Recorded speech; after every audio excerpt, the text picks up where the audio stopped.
CSI heading डालिए, constant sorry current source inverter, current source inverter drive. Current source inverter को बनाया कैसे जाता है भाई? वोल्टेज के सीरीज में क्या लगाते हैं? इंडक्टर लगाते हैं। क्यों लगाते हैं? बताए भी हैं। इसलिए लगाते हैं आपका कि अगर इसमें करंट के मान में कमी होगा तो इंडक्टर के अंदर गुण होता है, एक्सल का गुण होता है कि यह अपने अंदर परिवर्तित होने वाली जो धारा होती है उस धारा परिवर्तन का विरोध करता है, यानी उस धारा के मान में कमी या वृद्धि नहीं होने देता है। इसीलिए इसको कांस्टेंट करंट सोर्स इन्वर्टर कहा जाता है। तो लिखेगा कांस्टेंट करंट सोर्स इन्वर्टर में लिखेगा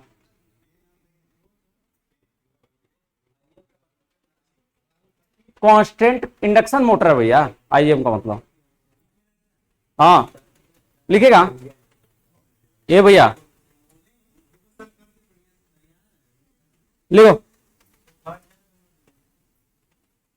इनपुट साइड में, इनपुट साइड में कांस्टेंट करंट की, इनपुट साइड में कांस्टेंट करंट की, इनपुट साइड में कांस्टेंट करंट की, कांस्टेंट करंट की वैल्यू प्राप्त हो सके, कांस्टेंट करंट की वैल्यू प्राप्त हो सके, कांस्टेंट करंट की वैल्यू प्राप्त हो सके,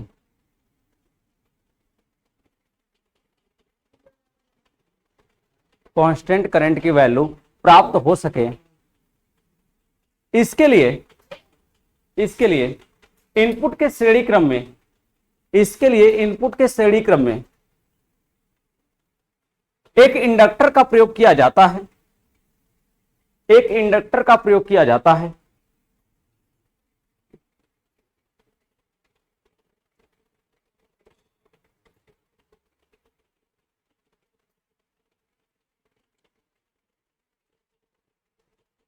और इंडक्टर के अंदर प्रेरकी प्रतिघात का, और इंडक्टर के अंदर प्रेरकी प्रतिघात का गुण होता है, प्रेरकी प्रतिघात का गुण होता है जो अपने अंदर धारा परिवर्तन का, जो अपने अंदर धारा में होने वाले परिवर्तन का विरोध करती है। प्रेरकी प्रतिघात का गुण होता है जो अपने अंदर परिवर्तित होने वाली धारा परिवर्तन का विरोध करती है, अपने अंदर परिवर्तित होने वाली धारा परिवर्तन का विरोध करती है। और इस विरोध के कारण, और इस विरोध के कारण परिवर्तित होने वाली धारा परिवर्तन का विरोध करती है।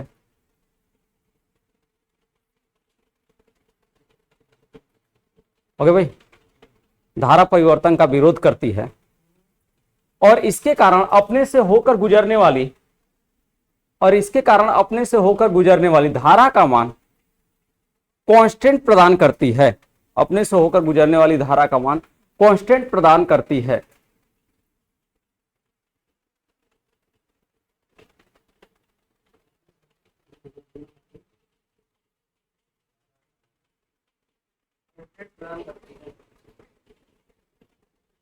सीएसआई इन्वर्टर की स्विचिंग स्पीड, सीएसआई इन्वर्टर की स्विचिंग स्पीड कम होती है, स्विचिंग स्पीड कम होती है, सीएसआई की स्विचिंग स्पीड कम होती है, जिसके कारण, जिसके कारण पावर हैंडलिंग कैपेसिटी, जिसके कारण पावर हैंडलिंग कैपेसिटी ज्यादा होती है, पावर हैंडलिंग कैपेसिटी ज्यादा होती है।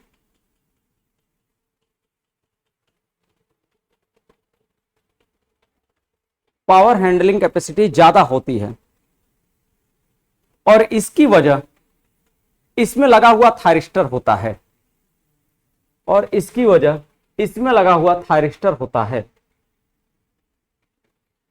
और इसकी वजह इसमें लगा हुआ थायरिस्टर होता है।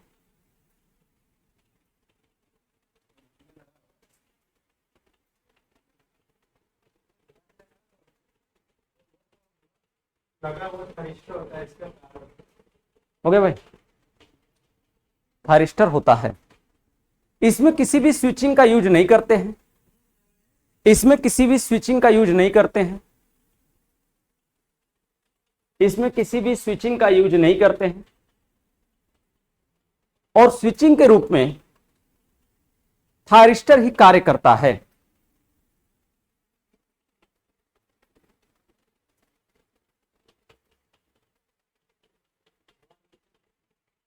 थायरिस्टर का प्रयोग करते हैं, स्विचिंग के रूप में किसी भी स्विचिंग डिवाइस का प्रयोग नहीं करते, बल्कि स्विचिंग का कार्य थायरिस्टर ही करता है। दोबारा पूछवा, हम भुलाए जब का बोल रहे। हाँ, बल्कि स्विचिंग के रूप में थायरिस्टर कार्य करता है।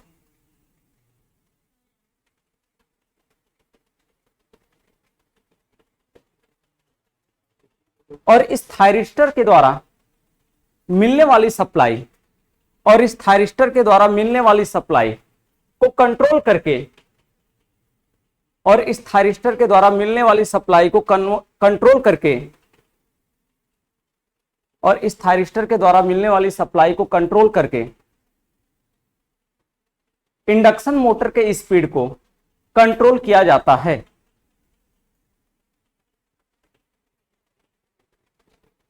को कंट्रोल करके इंडक्शन मोटर से मिलने वाली सप्लाई को, सॉरी, इंडक्शन मोटर को मिलने वाली सप्लाई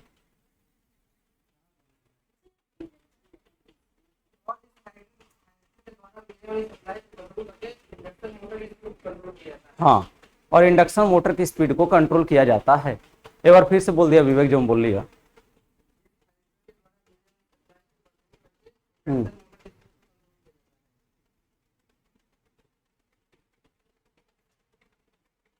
ये वाला फिगर आप पढ़ चुके हैं। कहां पढ़े हैं? बस एक को चेंज करेंगे, अगर याद आ जाएगा तब तो ठीक है कि ये कहां पढ़े हैं।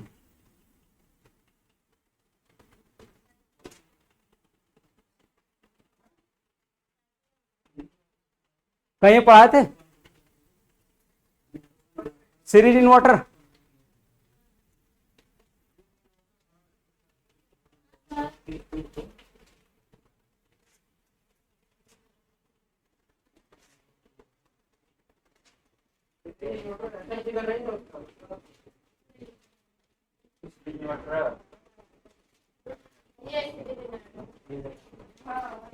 अच्छा, सीरीज इन्वर्टर का ही फिगर बनवाए थे, एक और होता है वो वाला नहीं बनवाए थे क्या? थायरिस्टर के कंट्रोल में देखा, थायरिस्टर के कंट्रोल में इसको बनवाए होंगे।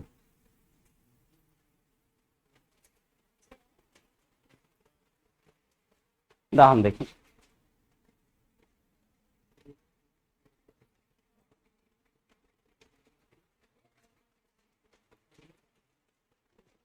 बड़ा बड़ा काफी बाबा भैया।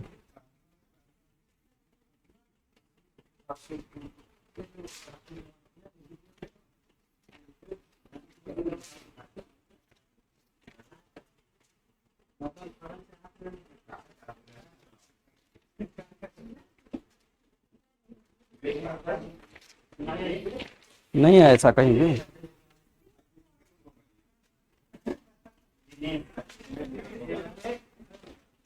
लो, पता नहीं कहाँ है।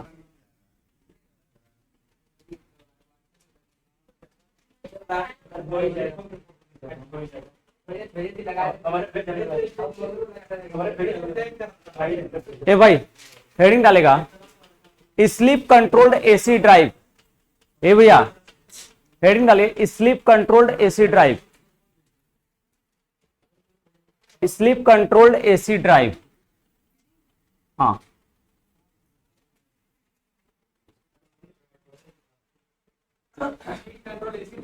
हाँ, ये वाला फिगर आप बना लीजिएगा अपने में।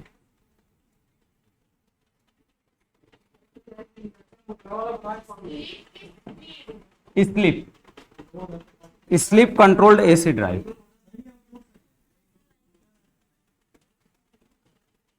लोड लगा सकते हैं, इंडक्शन मोटर लगा सकते हैं, कोई दिक्कत नहीं।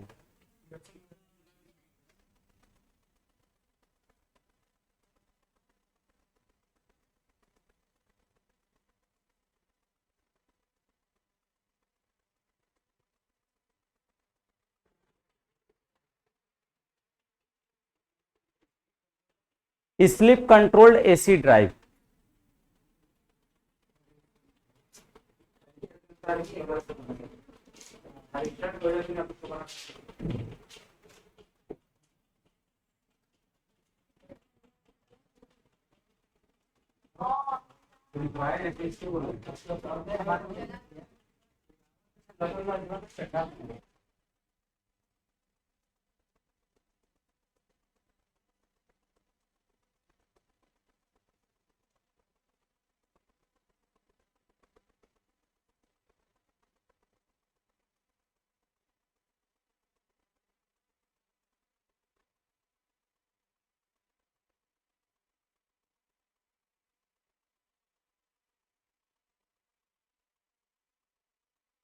हेडिंग डालना स्लीप कंट्रोल्ड एसी ड्राइव।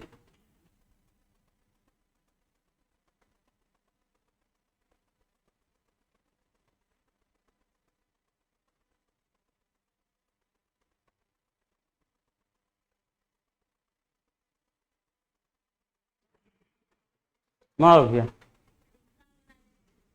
नाम लिख लो, बनाओ मत। हो गया। इंडक्शन मोटर को जो सप्लाई दी जाती है, जो इंडक्शन मोटर होता है, इस इंडक्शन मोटर को कौन सी सप्लाई देते हैं? इलेक्ट्रिकल एनर्जी देते हैं। मोटर है तो मोटर को क्या देंगे? इलेक्ट्रिकल एनर्जी देंगे। और इलेक्ट्रिकल एनर्जी किस रूप में कन्वर्ट होगी? आपका मैकेनिकल एनर्जी में कन्वर्ट होगी। और किस में कन्वर्ट होगी? मैकेनिकल एनर्जी के साथ ही साथ किस में कन्वर्ट होगी? पावर लॉस में कन्वर्ट होगी। ओके भैया, तो जो भी इंडक्शन मोटर को आप इनपुट देंगे तो इनपुट देंगे इलेक्ट्रिकल एनर्जी के रूप में, और इससे दो चीजें मिलेंगी आपका, मैकेनिकल एनर्जी और प्लस क्या मिलेगा? प्लस मिलेगा पावर लॉस। ये तो इस पावर लॉस को कम किया जाता है किसमें? आपका इंडक्शन मोटर में। इंडक्शन मोटर में पावर लॉस कम हो आपका, अगर पावर लॉस कम होगा तो मैकेनिकल क्या होगा भैया? मैकेनिकल आउटपुट ज्यादा प्राप्त होगा ना भैया।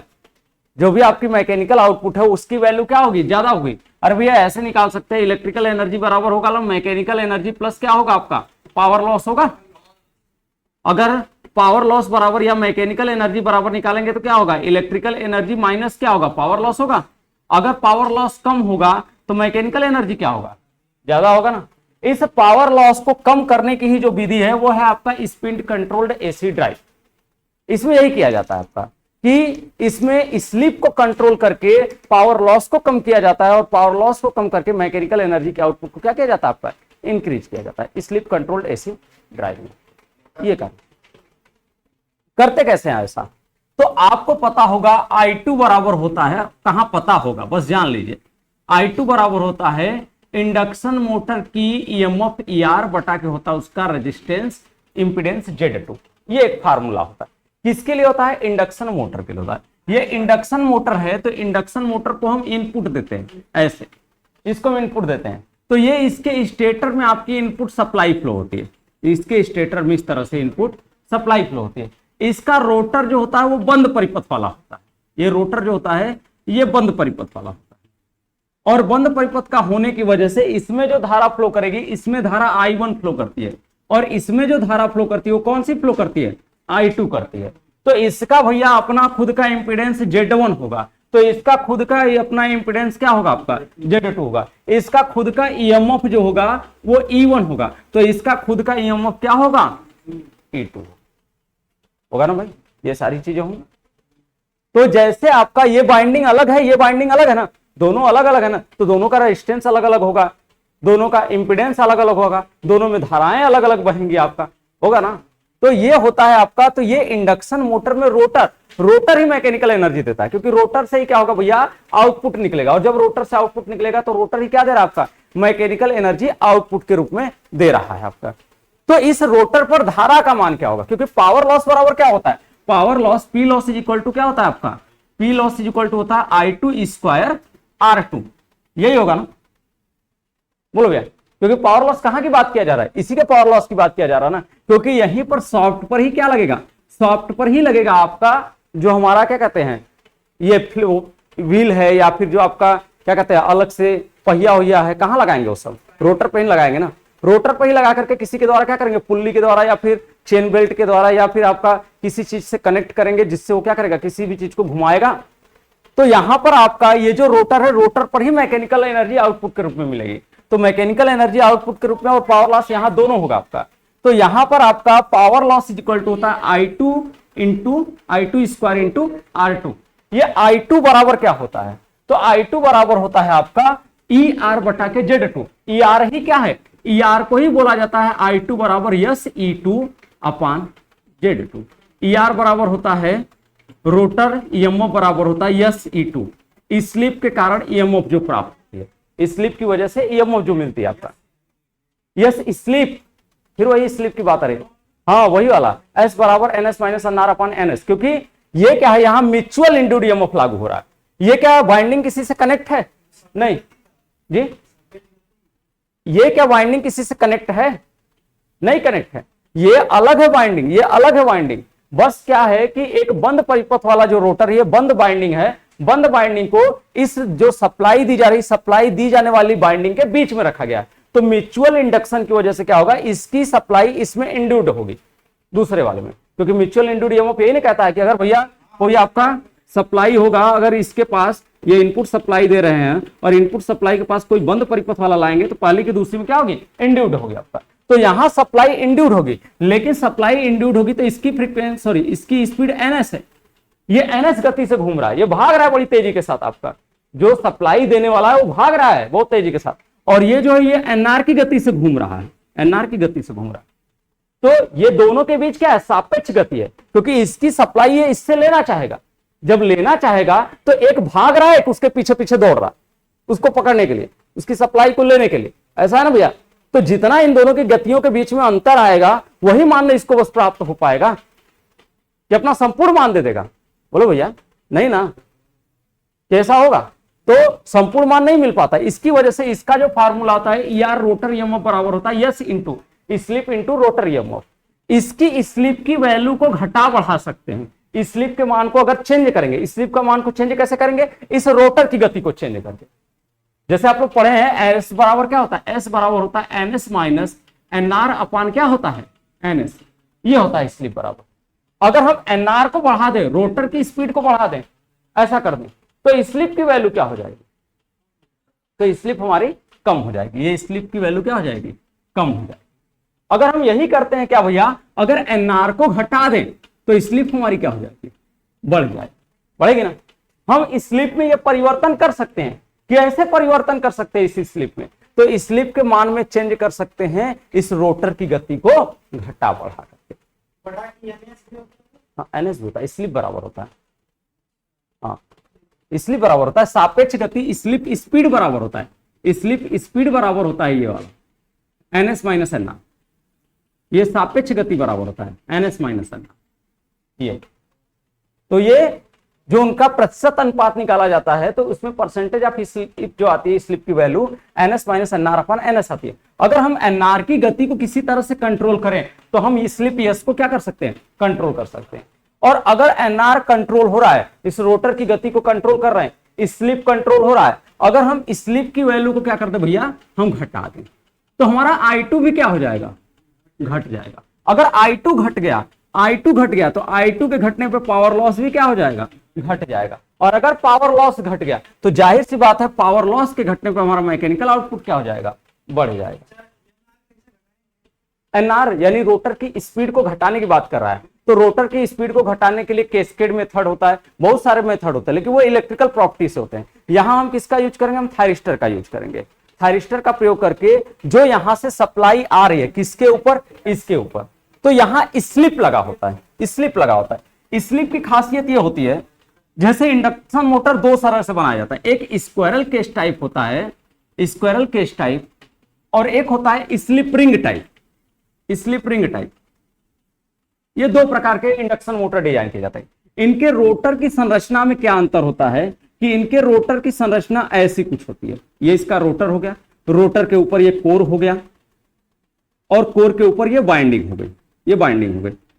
तो बाइंडिंग क्या होती है भैया, बाइंडिंग की जगह पे हम क्या यूज करते हैं, आप लोग पढ़े होंगे रोटर की जगह पे बाइंडिंग का यूज, लेकिन यहाँ बाइंडिंग नहीं करते, यहाँ छड़ लगा देते हैं। यहाँ क्या लगा देते हैं, यहाँ पर हम छड़ लगा देते हैं, यानी यहाँ पर हम इधर से इधर छड़ डाल देंगे, ऐसे छड़ रहेगा। ऐसे छड़ रहेगा, ये छड़ लगाते हैं इसमें, इसमें क्या लगाते हैं हम, छड़ लगाते हैं, ये छड़ लगाते हैं ऐसे, इसमें छड़ का यूज, और छड़ नहीं बाइंडिंग नहीं होता, स्क्वायरल केज में बाइंडिंग नहीं होता, इसमें छड़ लगाते हैं, छड़ छड़ छड़ से, छड़ में धारा इंड्यूट होती है आपका, और दोनों साइड स्लिप लगा करके इसको शॉर्ट कर दिया, सॉरी दोनों साइड रिंग लगा करके इसको शॉर्ट कर दिया जाता है, ये काम किया जाता है। उसके बाद बात करें स्लिप रिंग जो होता है, स्लिप रिंग में ये आपका जो रोटर है, ये जो रोटर है, ये रोटर, रोटर के ऊपर ये हो गया हमारा रोटर कोर, ये रोटर कोर हो गया, और इस रोटर कोर में ये हमारी क्या हो गई, ये वाइंडिंग हो गई, इस रोटर कोर में क्या हो गई भैया, ये हमारी वाइंडिंग हो गई। अब इस वाइंडिंग से जो निकलेगा तार, तो यहां लगाएंगे स्लिप, स्लिप रिंग लगाते हैं, रिंग लगाते हैं, और इस स्लिप रिंग की सप्लाई को ला करके इसके ऊपर क्या कर देते हैं, जोड़ देते हैं, ये ला करके इसके ऊपर क्या कर देते हैं, जोड़ देते हैं। अगर 3 फेस विथ न्यूट्रल वाला है तब, अगर केवल 3 फेस का है तो 3 फेस वाले में केवल कितना स्लिप रहेगा, 3 स्लिप रहेगा, तब इसकी जरूरत नहीं रहेगी। तो ये होता है, ठीक, ये होता है। अब ये क्या भैया बंद परिपथ वाला हो गया, नहीं, इसको बंद परिपथ का डिजाइन करने के लिए क्या करते हैं, इसके इस साइड में ये रेजिस्टेंस लगा करके, ये रेजिस्टेंस लगा करके इनको शॉर्ट कर दिया जाता है। तो अब ये कैसे हो गए, ये बंद परिपथ वाले, अब इनकी सर्किट कैसे हो गई, क्लोज हो गई। जैसे होता ना भैया कि ये हमारा डेल्टा कनेक्शन हो गया, ये हमारा डेल्टा कनेक्शन हो गया, ये डेल्टा कनेक्शन, ये तो डेल्टा कनेक्शन में कितने तार मिलेंगे आपको, 3 तार मिलेंगे, आर वाई बी, तो यही 3 तार आके कहां जुड़ा था, यहां आके जुड़ा था। अब इन्हीं तीनों तार को हमने ऐसे कर दिया शॉर्ट, ये क्या हो गया, बंद परिपथ हो गया, ये चीज किया जा रहा है। या फिर स्टार कनेक्शन है आपका, स्टार कनेक्शन की वाइंडिंग किए हैं आपका इस तरह से, ये तो स्टार कनेक्शन की वाइंडिंग का ये 3 तार, इन तीनों तारों को आपस में क्या कर देंगे, शॉर्ट, ये तो शॉर्ट करने का तरीका क्या है, यही तरीका है शॉर्ट, रेजिस्टेंस लगा के तीनों को जोड़ दिया जाता है। हम तीनों को ना जोड़ें, हम रेजिस्टेंस लगा करके इस तीनों को जोड़ने की जगह पर क्या कर दें, इसको जोड़ने की जगह पर हम इसको सप्लाई से कनेक्ट कर दें, हम इसको थायरिस्टर से जो आने वाली सप्लाई है उससे कनेक्ट कर दें, थायरिस्टर से आने वाली सप्लाई से। तो थायरिस्टर से आने वाली सप्लाई से कंट्रोल कर देंगे तो सप्लाई है इसको देगा, किसको देगा, रोटर को। जब रोटर पे ये सप्लाई जाएगी तो रोटर पे सप्लाई को हम चेंज करा करके ईएमएफ को क्या कर सकते हैं, आपका चेंज कर सकते हैं। स्टेटर वाली बाइंडिंग से तो आया म्यूचुअल से, म्यूचुअल से जो सप्लाई मिल रही है, अगर हम उसी की सप्लाई के विपरीत में कोई दूसरी सप्लाई दे दें तो टोटल रिजल्टेंट क्या हो जाएगा, सप्लाई का कम हो जाएगा। कौन सा, हाँ, तो थायरिस्टर जो लगाएंगे तो थायरिस्टर से जो हम सप्लाई देंगे ना, वो सप्लाई इसके अंदर जाएगी ना, हाँ, तो ये सप्लाई जब इसके अंदर जाएगी, ये सप्लाई इसके अंदर इंड्यूड हो रही है, दोनों सप्लाई तो एक दूसरे का विरोध करेंगे ना, तो सप्लाई के मान में कमी कराएगा ना, बोले भैया होगा ना कमी, ईआर का मान कम होगा, ईआर का मान कम होगा, I2 कम होगा, I2 कम होगा, पावर लॉस कम होगा, ये चीज बिल्कुल यही है, और कोई तीसरी विधि है ये नहीं है, ठीक। तो ऐसा इस मोटर के साथ हम नहीं कर सकते, ऐसा किसके साथ कर सकते हैं, सिर्फ स्लिप रिंग इंडक्शन मोटर के साथ ही ऐसा कर सकते हैं, ठीक।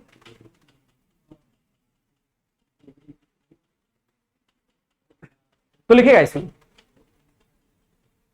लिख लो भैया,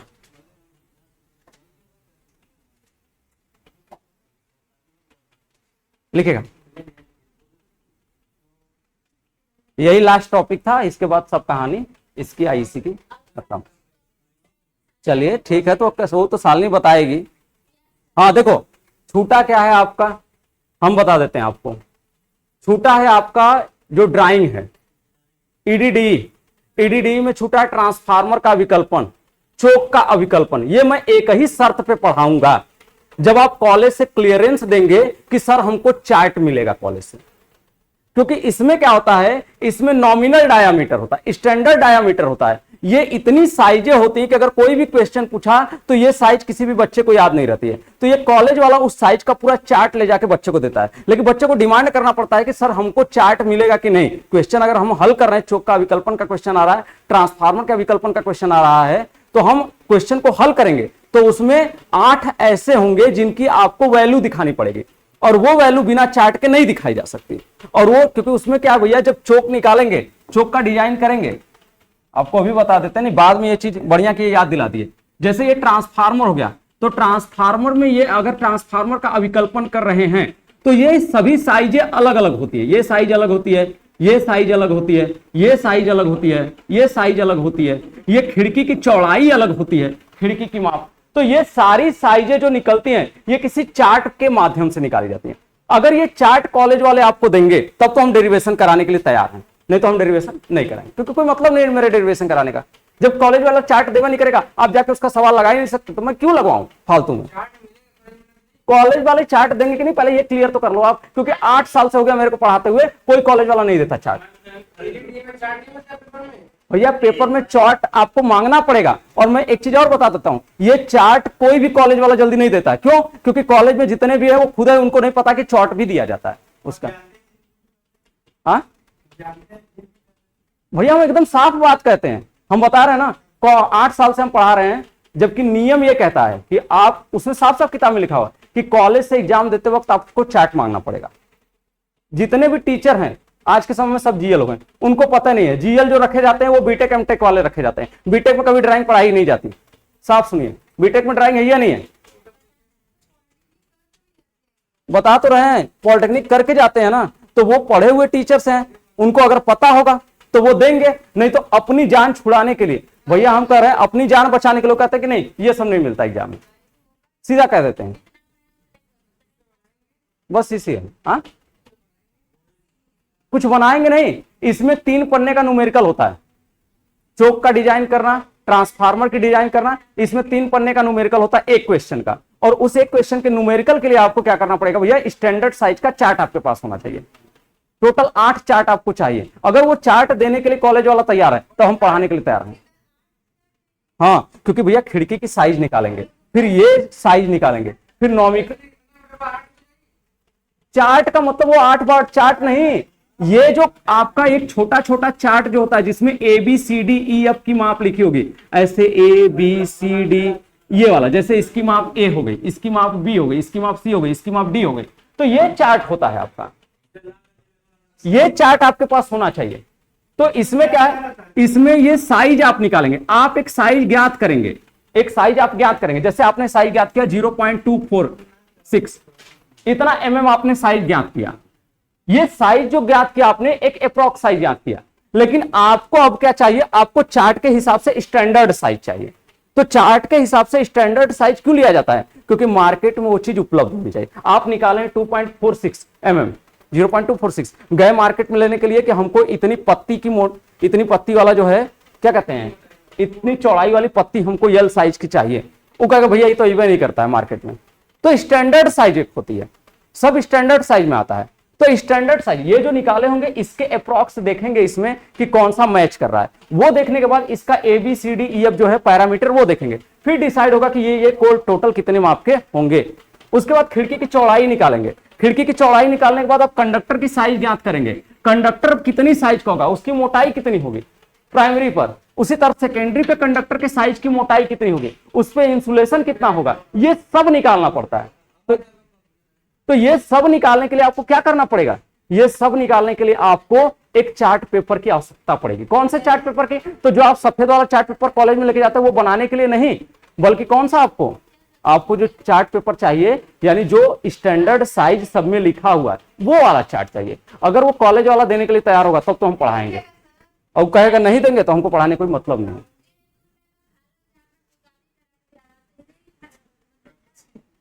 भैया हर बच्चे को चाहिए, क्योंकि एक ही टाइम पर हर बच्चे को प्रोवाइड करना पड़ता है, नहीं कोई देता है, हम जानते हैं। बहुत सारे टीचरों को तो पता भी नहीं होता कि ये सब दिया भी जाता है। तो जी भैया मतलब है, आप अगर पढ़ रहे हैं भविष्य में आपको ट्रांसफार्मर बनाना होगा, तो पहले ट्रांसफार्मर कैसे बनता है ये तो पता होना चाहिए ना। उसकी साइज कैसे ज्ञात की जाती है, उसके कंडक्टर की साइज कैसे ज्ञात की जाती है, किस हिसाब से ये सारी चीजें निर्धारित की जाती हैं। हमारे इंडिया में तो ट्रांसफार्मर जो आता है ना, वो अगर आ जाता अपने आप बन भी जाता है। अगर बड़े बड़े ट्रांसफार्मर जब हम बनाने लगते हैं, जो बड़े बड़े क्या कहते हैं 400/132 केवी के लिए, या ऐसे बड़े बड़े जो ट्रांसफार्मर होते हैं वो हमारे यहाँ नहीं बनते, वो हमें बाहर से ट्रांसपोर्ट कराना पड़ता है। बिगड़ता भी तो बाहर भेजना पड़ता था, पहले ये हालत थी। और पता नहीं इस समय क्या प्रक्रिया चल रही है।